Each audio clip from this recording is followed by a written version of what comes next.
มาเก็บของกินปีนปลาพี่น้องปีนปลากินปลาพันกระปุ่นที่การไฟสวน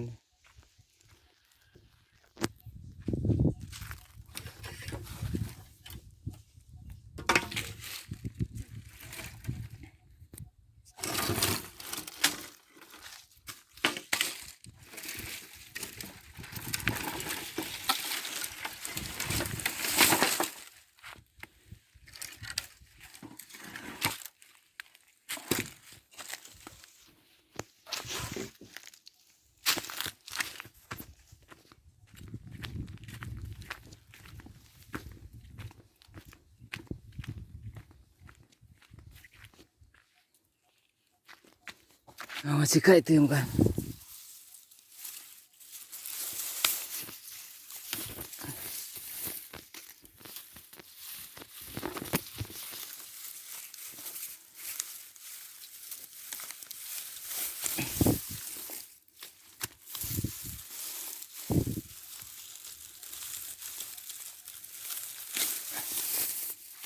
3 หัว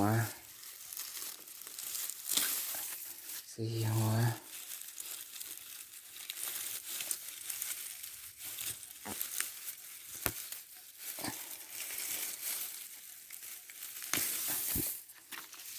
5 หัวพอ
ใส่น้ำกระปุ่นใส่แกงใส่ต้มใส่ก่อยใส่ลาบได้เบิดสำหรับข้า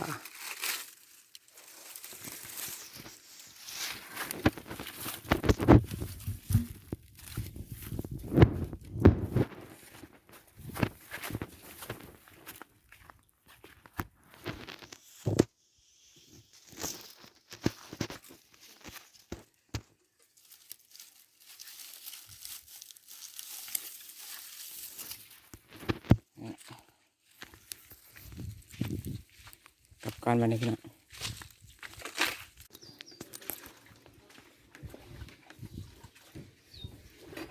ปลาหยัด